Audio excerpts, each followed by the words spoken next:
Sup guys, it's Alex here, and welcome to the first Bracketology of March. I will be attempting to do daily uploads from here on out through the tournament, whether it be ESPN's newest Bracketology like this one right here, or I'll be throwing in some Jerry Palm with CBS, and then maybe a couple others. We'll kind of see what happens.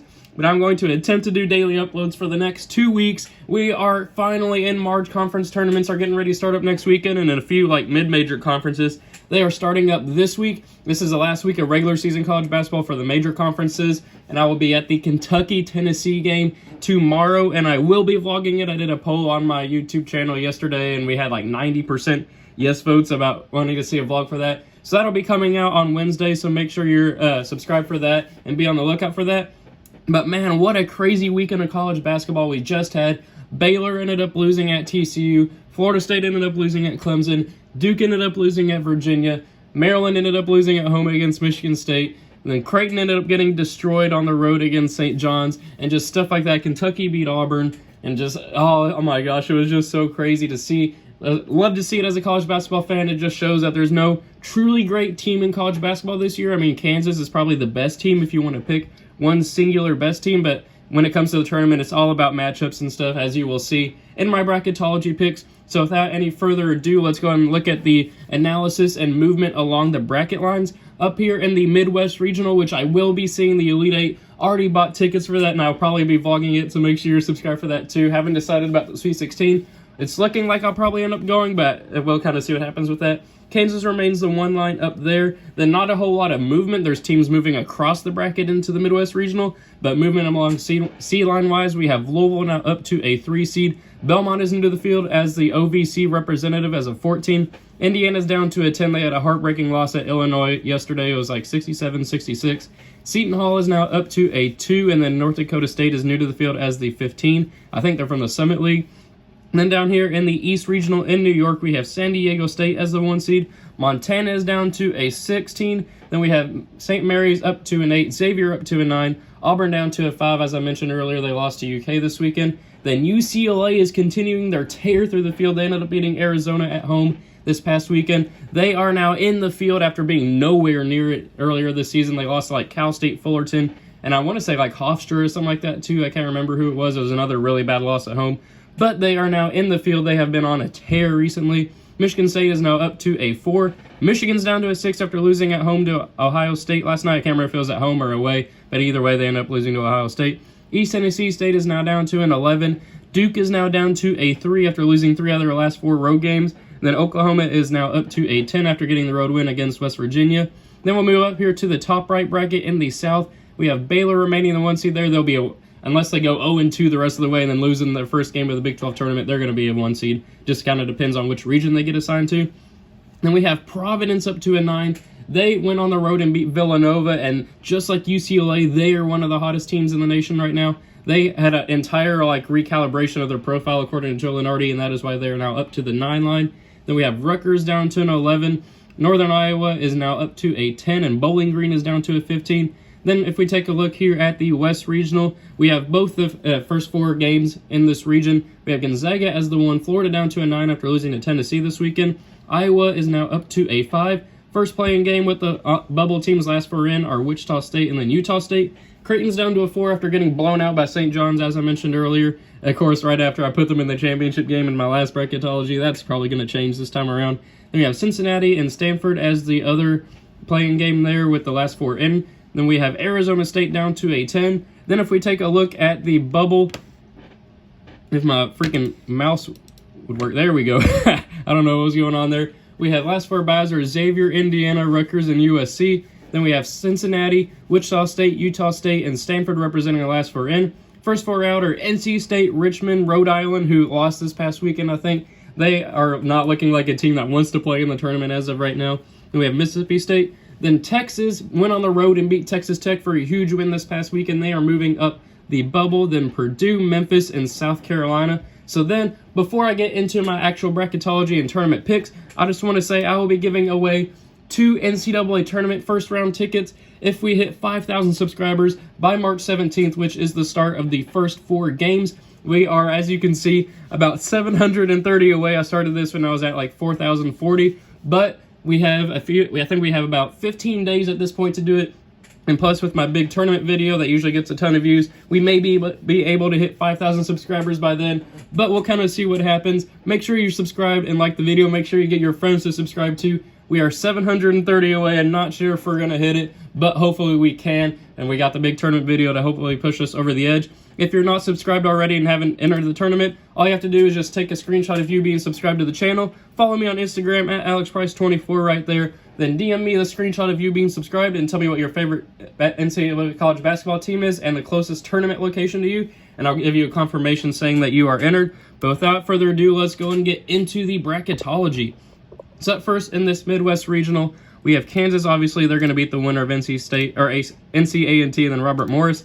Illinois, I think with Ayo Dosunmu, will beat the streaking Virginia Cavaliers. I know Virginia's won like 6 games in a row, but I don't think they'll win that one. I think Dosunmu will be able to move them on to the round of 32. Liberty, I think, will upset Colorado as a 12/5. Yes, I am aware that Liberty lost to Lipscomb this past weekend, but Colorado also lost to Stanford. Colorado's lost like 3 in a row, and I picked Liberty to win in the last bracketology, and I think they will win that matchup. They did beat Mississippi State last year in the tournament as an upset. I think they can do it again. Penn State will beat North Texas. Ohio State will beat USC. Louisville, I think, will beat Belmont. Then I'm going to go with Indiana beating Houston here. This one is a complete 50-50 game for me. I'm just going to go with Indiana on that one. Then Seton Hall will beat North Dakota State. Almost said North Texas again. Then for a spot in the Sweet 16, we got Kansas over Illinois. Penn State, I think, will beat Liberty.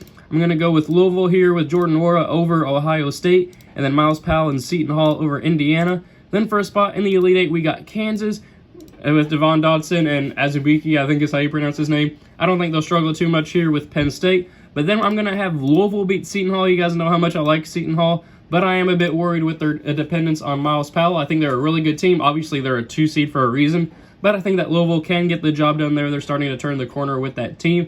Now, then I'm going to go with Kansas moving on to the Final Four.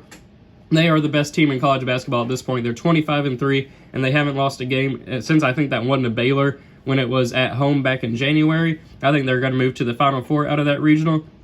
So then if we go down here to the East, we have San Diego State moving on past Montana. Xavier, I think, will be able to beat St. Mary's in that matchup there. This one is a complete toss-up for me right now. Okoro is back for Auburn. I know I missed out on that analysis in my last bracketology, but he is back.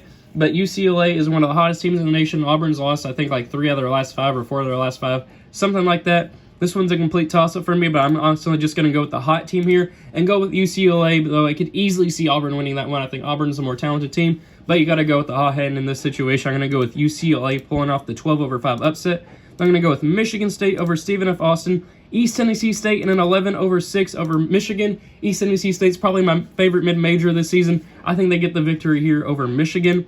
Then I go with Duke over Colgate. Butler, I think, will hold off Oklahoma. I know I've been trashing Butler recently, but they have started to get a couple wins here and there, and I think that they are a better team than Oklahoma this season. And I'm going to go with Dayton and Obi Toppin beating Wright State. Then for a spot in the Sweet 16, we got San Diego State over Xavier. Then Cassius Winston and Michigan State are going to move forward here against UCLA. Then I'm going to go with a huge upset pick here and go with the 11 seed East Tennessee State over Duke. Now, before you guys keep saying that I'm a Duke hater, you guys know Duke's track record in the tournament. They always seem to really do good or lose to really bad teams. In this past decade, they've lost to Lehigh, they've lost to Mercer, they lost in a huge surprise game that nobody thought they'd lose to South Carolina. They are primed for an upset pick this season. They are struggling on the road. They lost to 3 unranked teams in a row, NC State, Clemson, and Virginia. I think East Tennessee State can get the huge upset pick there. Then we have Obi Toppin and Dayton moving on past Butler. Then we have Michigan State pulling off the 4/1 upset pick here. I think Cassius Winston, they were the number 1 in the preseason for a reason, and I think they're starting to turn it around, especially with that victory there over Maryland on the road. And we have Dayton and Obi Toppin beating East Tennessee State in this matchup here. And then setting up an Elite 8 matchup of Michigan State and Dayton, which I would love to see in person. But I'm going to go with Michigan State moving on here as the 4 seed. I know I've been picking Dayton in the last few bracketologies, but after closer analysis, Michigan State is more of a close team, or like a in-depth team. They have a better overall team. They have better depth. They have a better coach in Tom Izzo. I think they can get the victory there with Cassius Winston, Xavier Tillman, Rocket Watts, while they do have Obi Toppin, I think it may be a one-man show there, and they haven't really been showing too much on offense recently.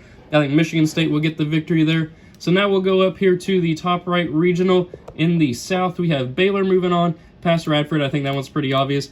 I'm going to go with Providence over LSU, kind of similar situation with the UCLA situation. Providence is one of the hottest teams in the nation right now. Now I'm going to go with Wisconsin over Yale. Yale could be a popular upset pick here, but I've already picked 12 over 5s, and plus Wisconsin's been playing pretty good recently. I do have to give them credit for that. Then this matchup right here is pretty interesting. I'm going to go with an upset pick right here. I'm going to go with New Mexico State over Oregon. You guys know how much I love Oregon and Peyton Pritchard, but I've been looking at New Mexico State recently. They haven't lost since like the middle of December. They're on like an 18-game winning streak or something like that. I think that they could surprise some people here. They almost beat Auburn last year in the tournament, which would have ended Auburn's Final Four run in the first round. I think that they can get the surprise victory there in the 13 over 4. I'm going to go with Nico Mannion and Arizona moving on past Rutgers. Villanova, I think, will beat Hofstra. Then we got Northern Iowa moving on here past West Virginia. You guys know how much I don't like West Virginia this season. Then Maryland will move on past Bowling Green. Then for a spot in the Sweet 16, we got Baylor beating Providence.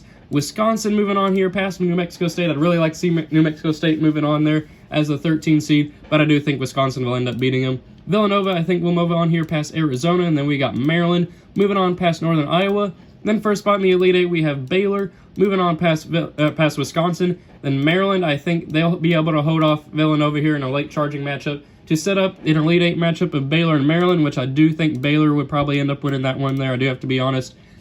So then if we go down here to the final region, we have the West, where Gonzaga will end up beating the winner of Prairie View and A&M and Siena, which that one doesn't matter. And we have Texas Tech, I think, will be able to hold off here against Florida with the reigning national champion contender. They were in the championship game last year. I don't know what you want to call that. National runner-up. How about that? And then Luke Garza and Iowa will move on past the winner of Wichita State and Utah State, which I think would probably be Wichita State at this point. Then Creighton with their high-flying offense, I think they'll be able to move on. No pun intended with their Blue Jays. I think they'll be able to move on past Vermont. They'll look out for Vermont. They're a team that people are going to overlook, but I don't like that matchup there for them against Creighton. Then we have BYU beating the winner of Cincinnati and Stanford. Kentucky holding off UC Irvine. Then go with Marcus Howard and Marquette moving on here past Arizona State. We have Florida State beating Little Rock. Then for a spot in the Sweet 16, we got Gonzaga beating Texas Tech, a rematch of last year's, I want to say, Elite Eight. And then we have Iowa. I think they will lose to Creighton here, though that matchup is about a 50-50 toss-up for me right now. They have a Player of the Year contender in Luke Garza, but I really do like Creighton. I'm hoping that matchup against St. John's was just a blip in the road for them at this point. I think that they can get the victory there, but I'm not as confident in them at this point. Then I'm going to go with Kentucky moving on here past BYU. Then we got Florida State moving on past Marquette. Then for a spot in the Elite Eight, we got Gonzaga moving on past Creighton. Gonzaga's only lost twice this season, once to a hot Michigan team in the battle for Atlantis, and then to BYU. Now I'm going to go with Kentucky moving on here past Florida State. Kentucky's only lost one time since January 15th, and that was to Auburn on the road, where Auburn shot 44 free throws. And then Florida State has been losing a little bit in the past month or so. They did end up losing this past week in the Clemson, though they have gotten some quality wins. I think they swept Louisville this season, but I like Kentucky in that matchup there. And then I'm also going to put Kentucky here in the Final Four. It'd be really weird having 3 number 1 seeds, but I think Kentucky is one of the hottest teams in the nation at this point. As I said earlier, they've only lost once since January 15th, and I think that people aren't really giving them the respect they deserve at this point. They have 2 potential SEC Player of the Year contenders in Nick Richards and Emmanuel Quickley, and I think that they can make the Final Four here. So then in the Final Four, we have Kansas versus Michigan State, which I do think that Kansas would probably end up winning that one right there. And then we have Baylor versus Kentucky. As much as I want to pick my Kentucky Wildcats moving on there, I do think that Baylor, with their perimeter shooting, will be able to destroy Kentucky's perimeter shooting and move on to the national championship game, which sets up most likely round 4. I'm assuming these 2 teams will probably face off in the Big 12 championship game as well. Kansas versus Baylor, and right now I just got to go with Kansas moving on to win the national championship. They just did beat Baylor, and they did not lose to TCU this weekend, so I'm going to go with Kansas winning the championship. Hopefully you guys enjoyed this NCAA tournament bracketology. I did have East Tennessee State as my surprise team, beating Duke and moving on to the Sweet 16. That would be pretty cool to see if that did happen in real life. Thank you guys for watching. I hope you enjoyed it. Be sure to like and subscribe if you did, and I will see you all later.